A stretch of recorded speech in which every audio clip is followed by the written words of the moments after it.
Hello everyone. MSM and Nipissing University welcomes you to our MSM Agent E-Summit 2020 live. We know that the COVID-19 pandemic is affecting all of us, but we should not let it stop from improving our minds, enhancing our skills, and connecting with each other. Here in this case, connecting virtually. Good morning, good afternoon, and good evening, ladies and gentlemen from all parts of the world. I would like to thank you all for taking out time and being here today with us. My name is Shivang Malik, and I'm the Manager India for Nipissing University at MSM, and I will be your moderator for today's webinar. This session will be taken by none other than Sarah Elizabeth Taylor, Associate Registrar, Recruitment, Nipissing University. Before we start, we would like to take you through the basic features of Zoom webinar. There are multiple options in the control panel. Please note that this is a webinar and your videos and mic will be inactive during this session. Participate in the webinar by raising your hand from the raise hand option present in your control panel. Any questions related to Nipissing University, please put up in the Q&A section that appears in your control panel. For any technical questions, you can put those in the chat window. If your questions are not answered during the webinar, we will be sending an email with all the details.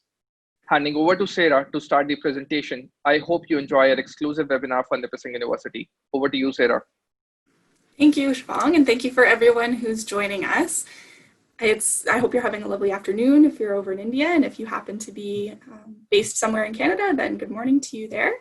I'm going to start by sharing a short video from Nipissing University that features our campus tour. So it's just a couple of minutes, but it'll give you a good idea of what Nipissing looks like.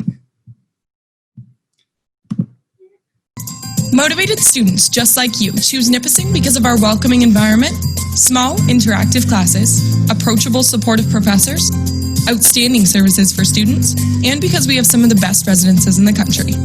Check out why Nipissing is right where you belong. Our typical class averages 30 students, and our largest lecture hall seats 230. Many of our courses and programs include a lab component to provide hands-on, practical experience. This amazingly futuristic test center is an example of just one of our newest physical and health education labs. If your interests are in geography or the environmental sciences, you'll have access to our natural lab that exists right outside our door. This amazing setting is an excellent source year-round. And for biology students, our idyllic location feeds much of the research taking place in our state-of-the-art labs. We've got top-notch facilities for the humanities and the arts as well. Students can count on the strong academic, financial, and personal support from offices like Student Development and Services, Student Financial Services, Aboriginal Initiatives, and Academic Advising. We have many scholarships, bursaries, and awards to help out with the financial side of your education too. More than half of our first-year students receive an entrance scholarship, and many of our students find jobs right on campus throughout the year. Our award-winning Harris Learning Library features many large and open spaces flooded with natural light. It's centrally located on campus and offers a comfy place to do research, study on your own, or meet up with friends. You'll learn as much outside of the classroom as inside. By taking part in Winter Carnival, acting in a Students on Stage play, or joining the Geography Club, you'll meet new friends, expand your mind, and make your campus experience so much more fulfilling. Our newly expanded Student Athletics Center can help you achieve balance in your busy life. Enjoy a workout or fitness class and don't worry about the membership. It's included in your student fees. If you love the outdoors, go for a hike on our 20 kilometers of trails that are right on campus. Or lace up your skates on the rink located steps outside of residence. If you're a sports fan, cheer on your varsity Laker teams and make some noise at a home game. Check out our 2 cafeterias that serve up all your faves. Don't forget that our residences feature a full kitchen, but you can also opt into a meal plan that operates like a gift card, allowing you to put on as much or as little money as you like. So why choose Nipissing University? Because we focus on your success. You'll immediately feel part of our community. You'll study with first-rate professors in small interactive classes where you'll have a name and a voice. You'll live in some of the best residences in Canada and make lifelong friendships. You'll find your place, explore your future, and know you're right where you belong.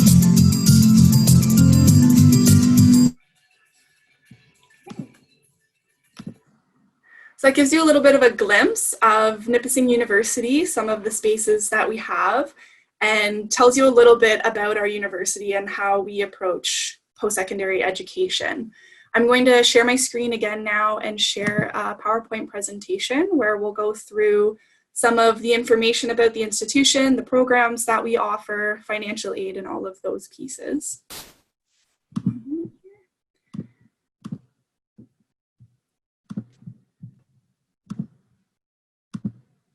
Okay. Hopefully everyone can see this okay. I want to thank you again for joining us today. We're really proud at Nipissing to be working with our partners in India and wonderful agents like all of you that are doing a lot of hard work to help provide information about institutions like ours to your students. So Nipissing University is located in North Bay, Ontario in Canada. North Bay is about 3.5 hours north of Toronto, which tends to be the larger city that most folks who are not from Canada know. It's a short drive away. We do have an airport in North Bay as well, so if students are flying in, they can arrive directly into the city. They'll usually transit through Toronto, so they'll stop there first and get a flight up to North Bay from there, but that is an option for them too. North Bay is a really beautiful city. Oftentimes when describing it, especially to students who might be coming from outside of Canada, I'll describe it as being what you might picture when you think of typical Canadian imagery. Lots of lakes and water, beautiful forests. You can see in some of the pictures here at the bottom right of this image, we do have Lake Nipissing is what's pictured here, but we have multiple lakes in North Bay. So this is only one of a few. You can imagine that they're quite beautiful. And you can see some of the forest as well. That same picture is actually showing the campus there in the midsection, and at the very end is the forest. We back on to about 20 kilometers of hiking trails and quite a few acres of Canadian shield forest. So there's a lot of that natural beauty that I think people think of when they're thinking about Canada and either visiting or studying. But in addition to having a lot of those really beautiful outdoor type areas here in North Bay, we are a city as well. So there's lots of things for students to do here, whether they like doing things outdoors, they like things to do with music or the art scene. There's lots of lovely galleries and things to do there. We have restaurants, malls, movie theaters, all that kind of stuff. And we do have a public transit system, buses that run through the city that students can use. It's included in their student fees if they're studying full-time on campus. The buses are very clean, reliable, they run regularly, so students get access to campus. They can go into town to do their groceries or to go visit people, go run errands, make appointments, anything like that. So it does make it really convenient for our students to get around. And North Bay is a really community-based city. So we do find students that are coming here, it's easier to find your way around than some of the larger cities. And it's also easier to get to know people. People start to recognize you, and it can be quite friendly. In terms of the campus itself, Nipissing University is a self-contained campus. This means that we're not spread out throughout the city. We're all in one location. It makes it, again, quite easy for the students to get around, to find their way to classes, to labs, to activities that they might be doing on the campus. Our campus consists of residence buildings. There are 3 apartment-style residences, which are the ones that were shown in the video. We'll talk about residence a little bit later as well in terms of the setup of it.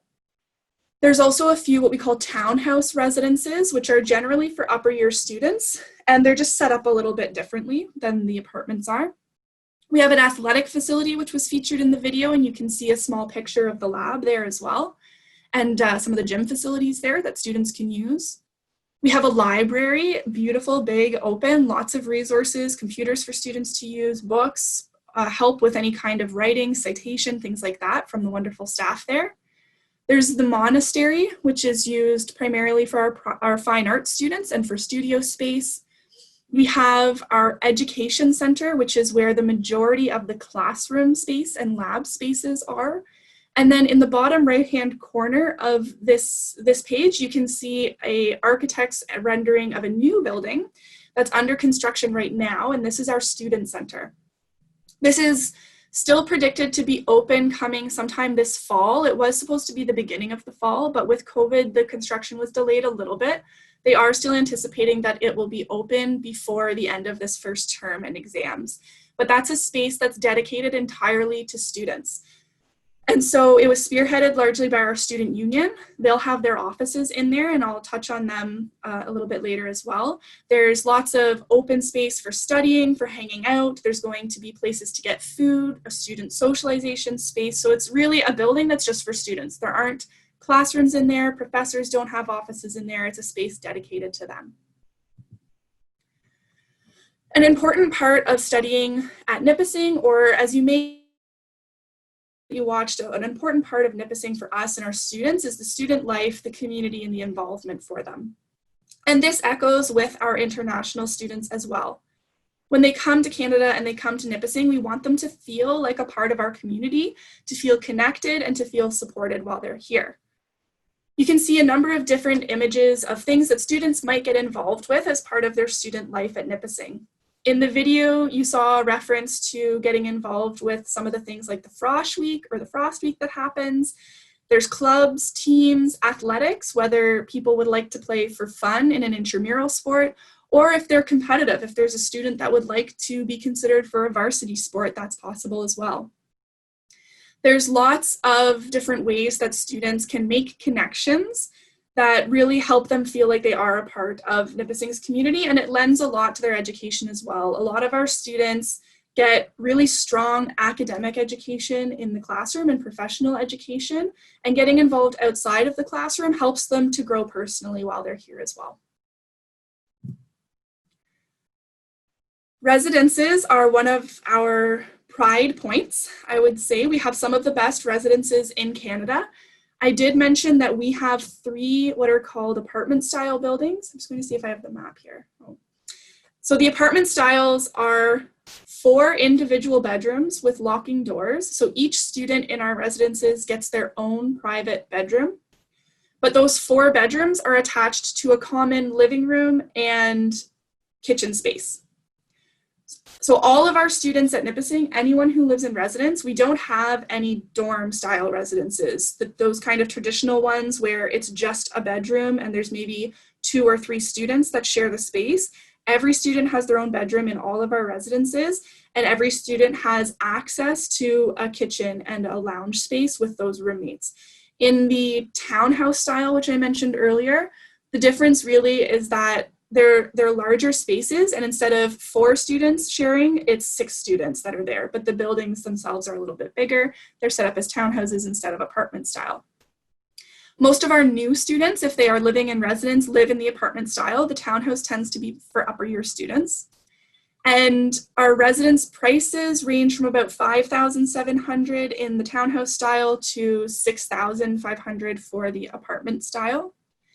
Residence is not guaranteed to students. The only students that are guaranteed are new students from Ontario high schools. So students that are coming from outside of Ontario or who are coming not directly from high school. They might have taken a few years off, maybe they've been working, or they did college or university already. They're not guaranteed, but often we do have some space. So students are still encouraged to apply to residence if that's something that they are interested in, is that living experience.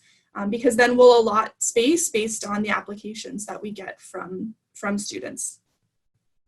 The residences have dons as well as full-time staff. So dons are trained student staff that are accessible 24/7 to everyone in the residences for anything that they might need, whether they just need to talk to someone, if they need help with something, whatever it might be. And we do also have permanent full-time staff members like myself that work in residences, my counterparts and colleagues that are also there for students for anything that they might need, and to run some of the programming, because our students in residence also have programming that's geared towards helping them get to know people in the residence building, activities that they do for fun, as well as some educational ones if it's the first time that they've ever lived on their own. We have things like how to do laundry, how to cook meals, and how to use our grocery bus from residence to get groceries in town as well, that Nipissing supports that way. Other student supports on campus, these are just a few of the ones that we'll highlight. We do have an international initiatives office that our students coming from outside of Canada would use. That's both students that are degree seeking, like hopefully the students that you'll be speaking with, as well as any exchange students use the office as well. There's transition supports for when students first arrive. Employment supports. So when they first arrive, they'll be invited to attend some orientation sessions, and this year we're planning on having some virtual orientations to help them get set up with their social insurance number, which students require to work while they're here in Ontario. We also help them get set up with their health insurance, or UHIP, the University Health Insurance Program here in Ontario. And we do this on campus with them because it helps them navigate that. So when they first arrive in Canada, in Ontario, they don't need to worry about navigating those systems by themselves. At Nipissing, we help them with those two pieces, which can be quite significant. The International Initiative Office runs all kinds of other activities as well, helping international students connect on campus so that they can meet other people who are attending from outside of Canada, doing activities together and all kinds of different supports. So it's a really great office for any students that might be attending Nipissing University. Some of the resources that are available to all of our students, but that I think students from all walks should definitely take advantage of, are our academic services. So this includes things like student learning and transitions. If students need help in a particular course, perhaps they want a tutor, or they would like to go to a workshop on something like time management, stress management, or any of the others that are offered, that's where they would go. We have accessibility services. If a student experiences any long-term or short-term disability that might interfere with the quality of their education, this is the office that they can go to for accommodations. We have an Office of Indigenous Initiatives as well as multi-faith space, so some cultural supports. And there's personal services as well. We have an equity center on campus, which is peer-to-peer support, a health center. Should anyone need to see a doctor or a nurse, they can certainly use our health center on campus. And our health center on campus also does the direct billing with that UHIP program that our international students are a part of. So they wouldn't need to pay any money upfront out of pocket to use that service. Whereas if they go to some other services outside of the few that do the direct billing, they may have to pay upfront and then get reimbursed. So it's a good knowledge for them to have as well. We have student counseling on campus and student intervention supports as well. For a smaller institution, Nipissing really prides itself on putting a lot of work, a lot of resources and finances into our student supports. And it's part of the reason that we're consistently ranked highest in the province and the country in our area for student satisfaction, student support services. Our students really recognize the work that we do to help make sure that while they're away at school, they're being supported. Finances can be a big part of the decision for students. The chart that you see on the screen right now describes automatic scholarships that are available to students who have graduated directly from high school and plan to attend the university immediately after graduation. So this would not apply to any students that have taken some time off if they've been working. And it does not apply to students that have already done some kind of post-secondary education, whether it be university or a diploma, anything like that. So this is only for students if they've just finished high school and they plan on entering Nipissing University the next September. This applies to them. These are automatic. The student doesn't need to do anything other than apply and get accepted to Nipissing and take that offer. So there's no additional application for them to get this money. If they've accepted their offer and they are going to attend Nipissing University, and they have an overall final year high school average of 80 to 84, they will get $1,500 Canadian. If they have an 85 or above, they're going to get $2,500 Canadian. If the student has achieved a 90% average in that last year of their high school education, then they get the equivalent of free domestic tuition. So what that means is our domestic tuition tends to range from $6,000 to $8,000 around, depending on the courses that the student takes. If they get this scholarship and their tuition would have been $8,000 domestically, Nipissing will pay the $8,000 portion. The student would still be responsible for the international fee portion, which if that was an additional $9,000, $10,000, they still need to make that payment, but we'll cover the domestic portion.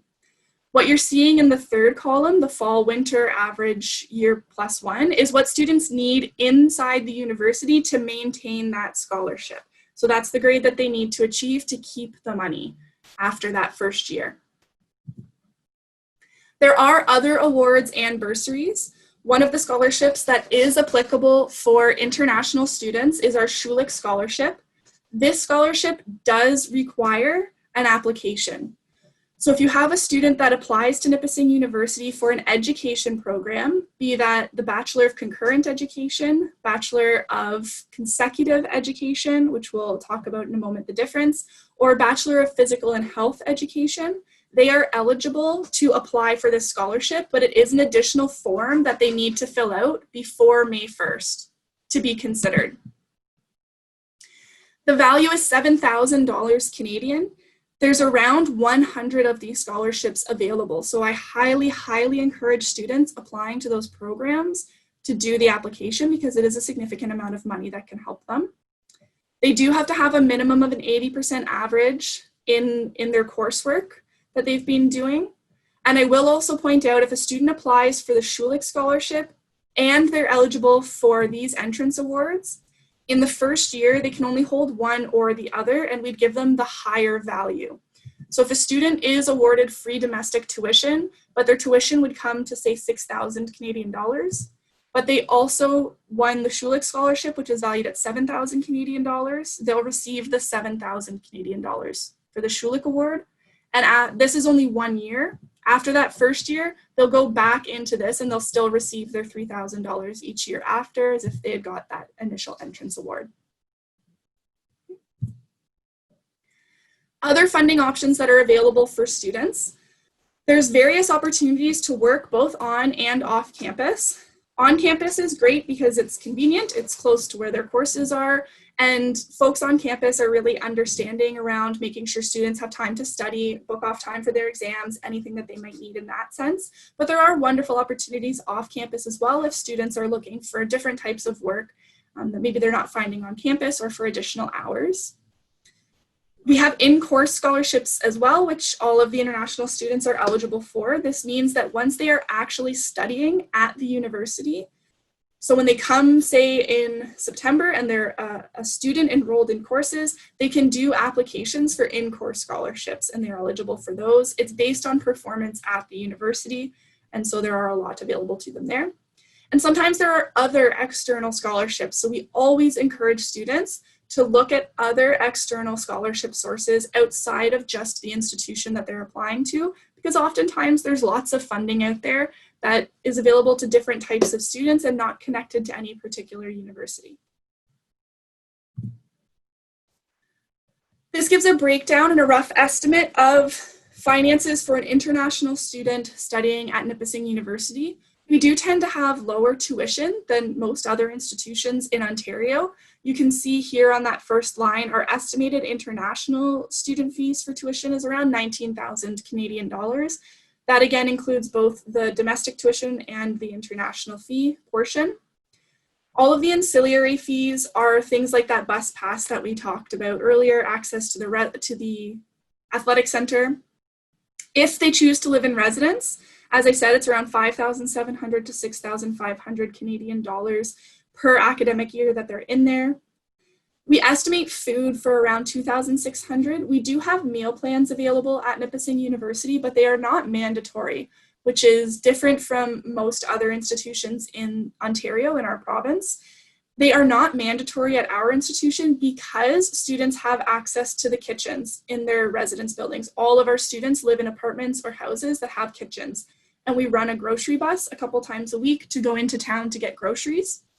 If they choose to have a meal plan, it's $1,100 per term. It's a great option for convenience, but if the students prefer to cook, it's an expense that they don't have to have, then they can just spend their finances on their groceries, whatever that is, for themselves each week. Students will likely need textbooks and other supplies, so we budget that in there, and then some personal things as well, whatever they might be looking, if it's going out and having fun, if it's getting new materials, whatever they may need.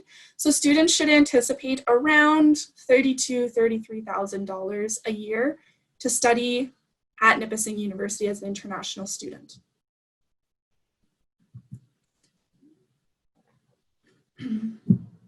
These are our programs of study for undergraduate students looking at bachelor's levels degrees, whether that be students coming from high school or students who have some other education and are looking at a second degree. You can see that there's a wide variety of options available for students. We have lots of arts programs, science programs, and professional and education programs.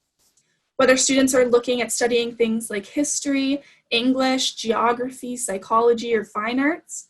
In the sciences, we have things like computer science, biology, there's math, and other options there as well. Psychology has a science degree.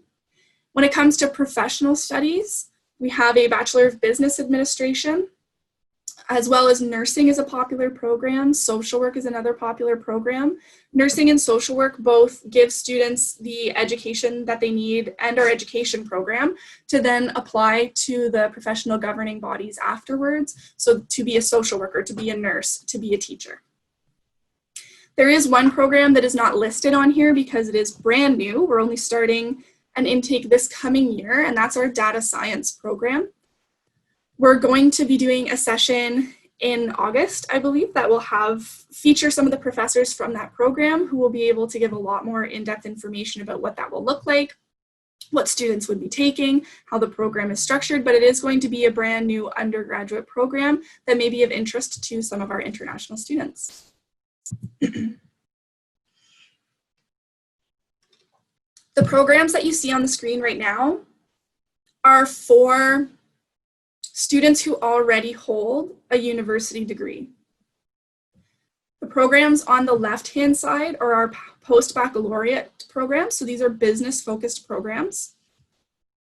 They're for students that already hold a university degree that is not in an area of business. So they should not have completed business administration, finance, marketing, anything like that. The students that this appeals to would be students who perhaps have an engineering degree, but are looking to now move into the business sector and apply their technical knowledge to start a business or to work in another business as a technical consultant or something. Those students would be eligible to take this program. It's a 2-year post-baccalaureate diploma. And you can see the fields here that we offer: administration, finance, human resources, management, international business, and marketing. It's built for students who don't have business knowledge. So some of those courses are starting from the basics, basically, which is why we don't accept the students with business backgrounds to that program. The students that you see on the right-hand side, the programs that you see on the right-hand side are our graduate programs. This would be for students who are studying in a similar field and wish to deepen their knowledge in that area. They could be looking for a master's of either arts or science in any of these areas you can see on the screen, or education. And we do have a doctorate program in education as well. The one at the very bottom, the Bachelor of Education that you see there, that is for students that have already another bachelor's degree. And I think, yes, here I have described. So in Ontario, there's 2 ways that a student can get their Bachelor of Education, which is the degree that allows them to apply to be a teacher in Ontario. If they do the concurrent education program, they'll be entering directly from high school, and they'll be doing 6 years of university at once. The first 4 years are basically working towards their honors degree, which would be one of these programs that's offered at the undergraduate level. And then they'll do another 2 years right after to do the education degree. For students who already hold a university degree, they can enter through the consecutive program. This means that they only do the 2 years required to get the Bachelor of Education. So that's why it is also listed under being graduate or postgraduate programs, because if they already have a university degree, they only need to do 2 years, not 6.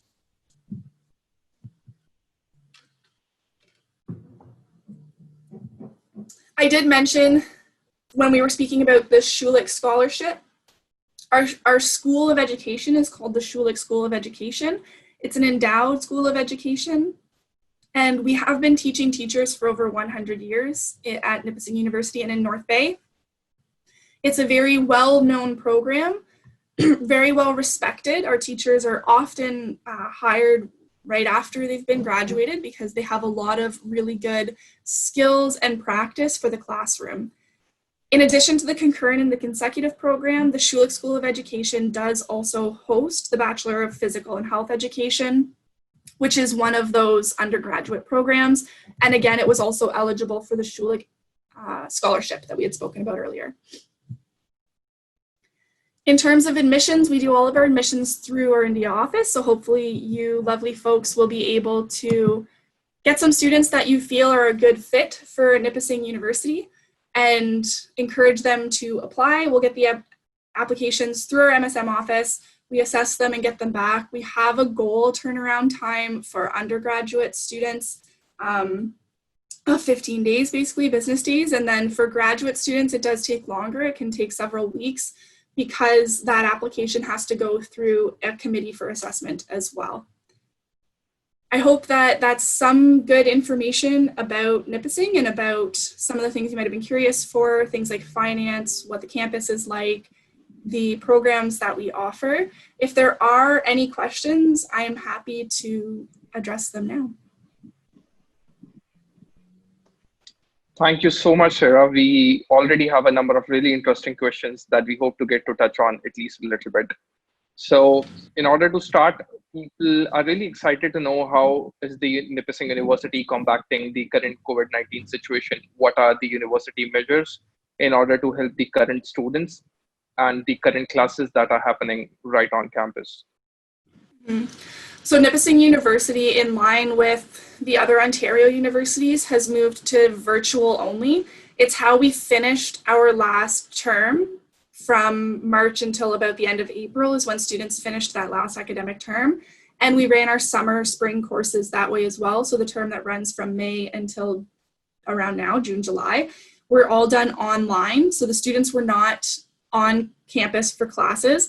That is the plan for the fall term as well. From September until the end of December is the first term. Those courses will be online, so they'll be virtual. A lot of them are what we call asynchronous, which means that the professor will be posting the lectures and students can watch them at their convenience, basically. There will still be tests and assignments and all of that will have due dates attached to them for most classes that students will need to stay on top of as they normally would. At this time, we haven't made any decisions around our winter term. That's the term that starts in January just yet. We're hoping that with guidelines and how things progress through the fall that we'll be able to open in January, but we can't say for sure until we see what kind of guidelines the government is releasing closer to that date. But we're certainly making preparations so that if we can open in January and have our students back on campus studying in classrooms that we can. We are right now waiting to hear what government guidelines are going to be for the fall, because we're preparing our residences to still be able to open and hopefully take students into residence as long as it's safe to do so and as long as the government guidelines fit. We're in a good place because our residences are apartment style and students have their own bedroom in all the residences. Like I said, they're not those traditional dorm styles where students are 2 or 3 people to a room, which may be problematic, and I'm guessing the guidelines won't allow that. So we're hoping if the guidelines come out that students need their own room and all that, we'll be able to open the residence buildings for them. There are discussions right now around if students come internationally and there's still a quarantine that's needed of 2 weeks when they travel internationally. They're trying to see what might be able to be done to have quarantine done in our residences if that's where the student's living, to make sure that that student can quarantine safely, that we can get them groceries, get them everything that they need. So those are discussions that are happening right now. Hopefully that answers the question. I guess that would be quite helpful for everybody that has that particular question. Shira, on behalf of few people, I would really like you to stress upon that, how since the approval in principle for Canada is already in place for students who get the first stage clearance from on their visa and they start with their classes online, just in case they get a rejection on the later stage, or what does the procedure look like in terms of the refund for the tuition fee? Mm-hmm. So right now we have a regular refund policy that is being followed. We're in discussions to see if we can come up with a specific kind of COVID specific refund policy for our international students, because generally when students have a period of time, they can drop out of courses anyway. So if a student starts in September and they're studying online, and then they find out in October that, or within that first month and a bit, that they're not able to continue studying, or they're not going to get their visa, so they don't want to finish the courses that they're in, they would still fall within our regular refund policy. And depending on how far into the term they've gone, depends on how much money they would get back.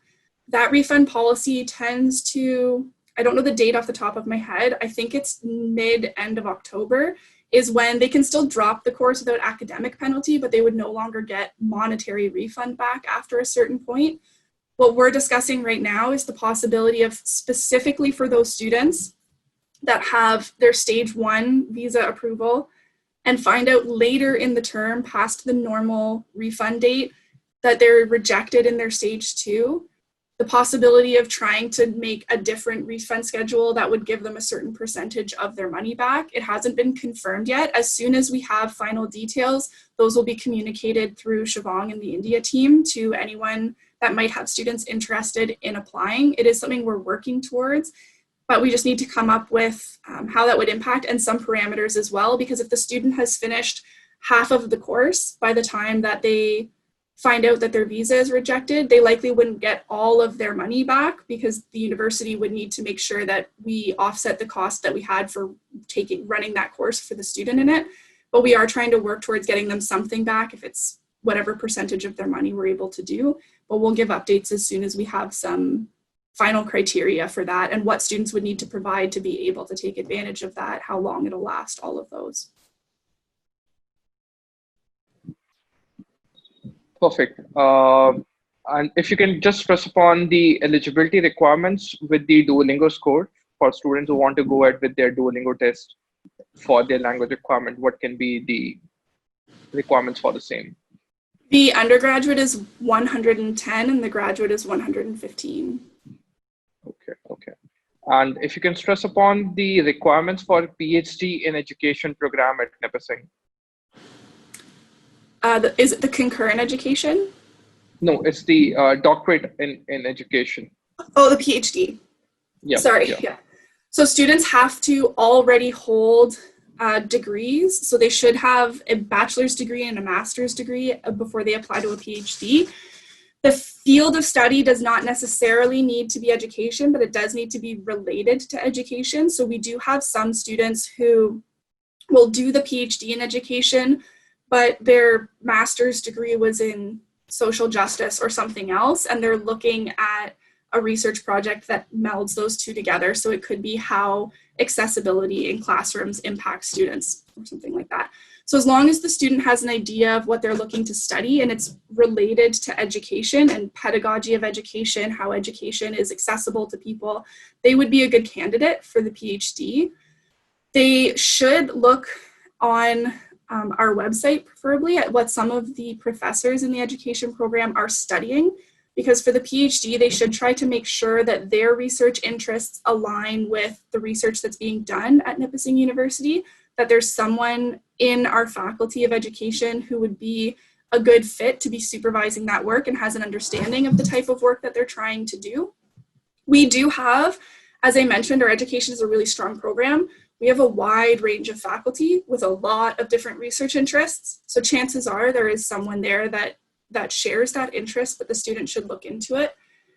They have to have performed well in their previous university education. So they should have, like a BA average in their bachelor's and master's studies. Ideally, they would have some kind of research component with their master's as well, since the PhD will heavily be done on research. And the PhD is possible to be done. They do have on-campus residencies that they need to come for the PhD, but they can also work away from campus too, if that suits them. So if they happen to be somewhere else in Canada at the time as well, they don't necessarily need to live in North Bay to do that program, but they do need to be here for a couple of months in the summers during the program.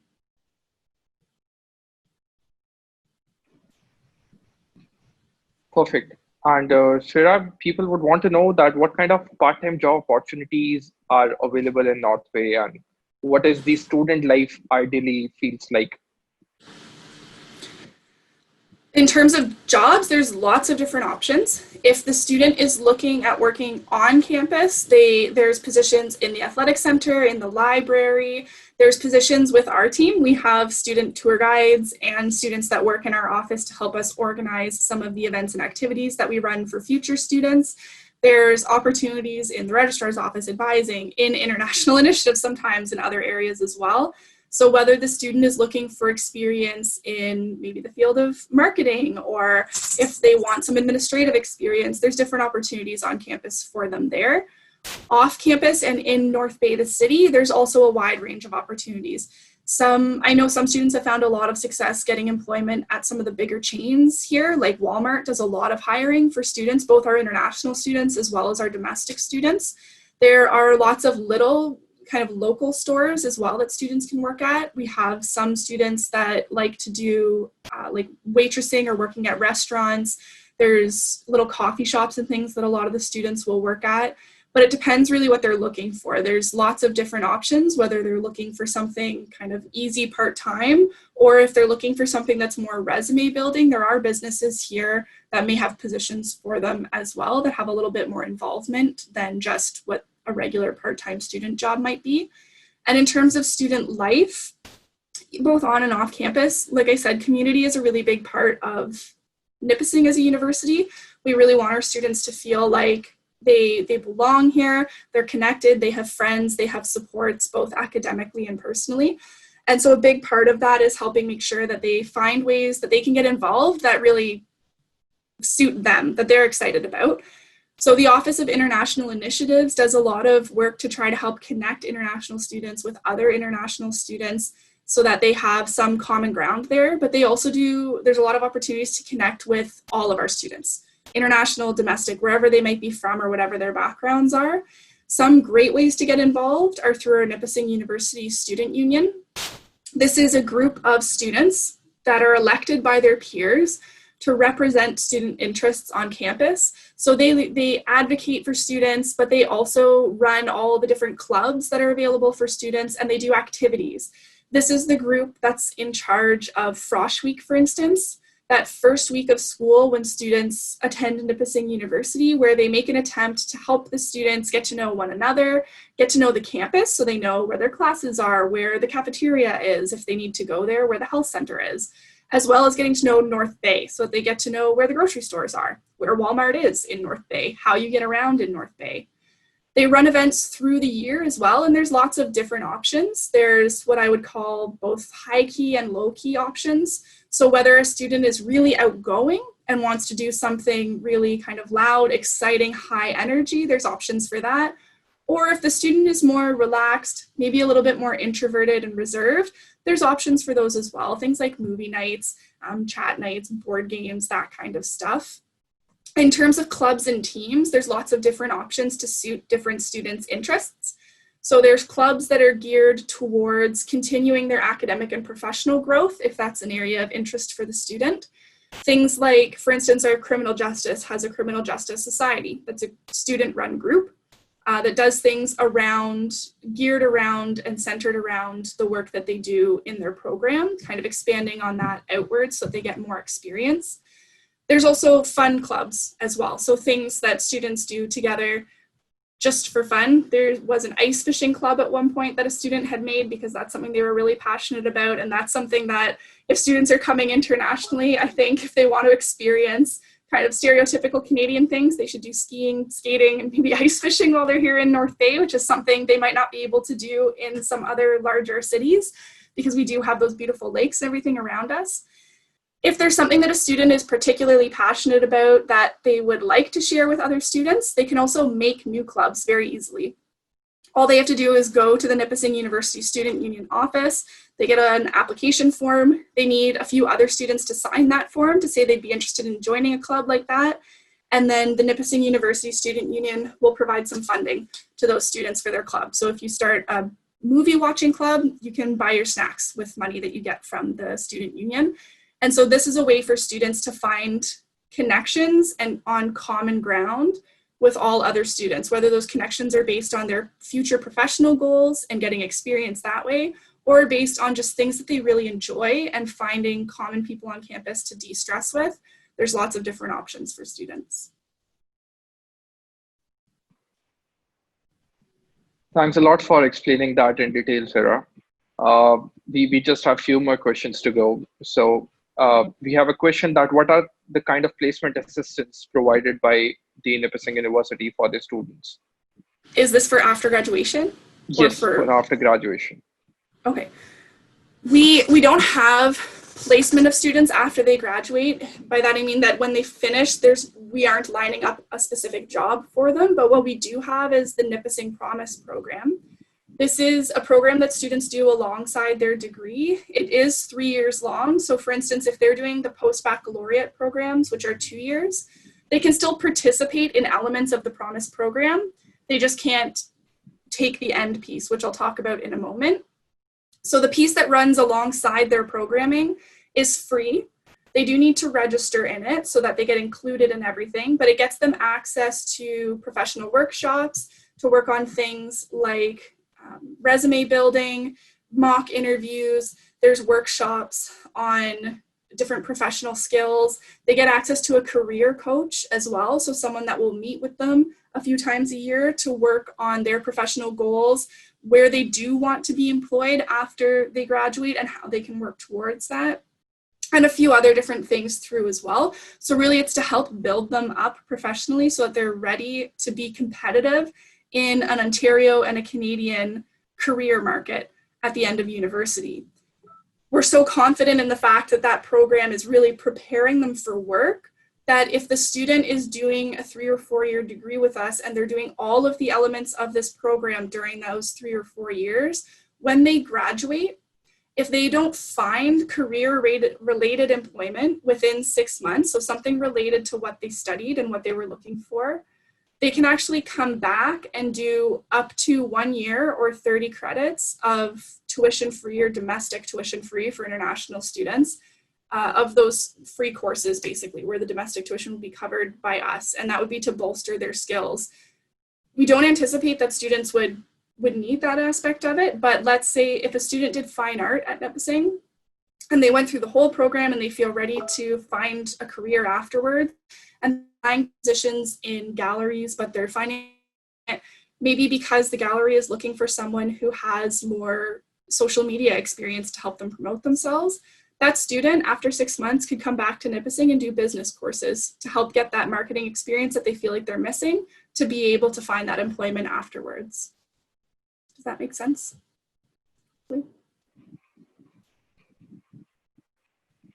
I guess this brings us to the end of Q&A, Sarah. Thank you so much for clarifying all the queries. And before we sign off, anything that you would want to say to conclude the presentation?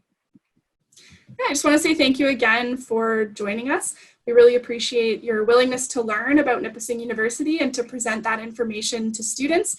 I think that all of you and our partners here with MSM and Siobhan are doing a wonderful job on behalf of our institution. If you ever have any questions or you're looking for updates on things, especially as things with COVID are changing, by all means, reach out to Siobhan and our team in India, and we'll make sure that we get any of the information that you might need.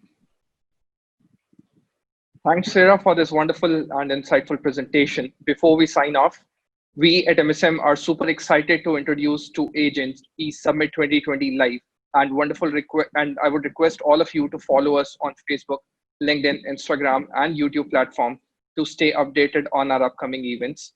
You can also visit our website, www.msquaremedia.com, to get further updates. Thank you for participating in today's webinar. We hope to see you again next time. Stay home, stay safe. Thank you.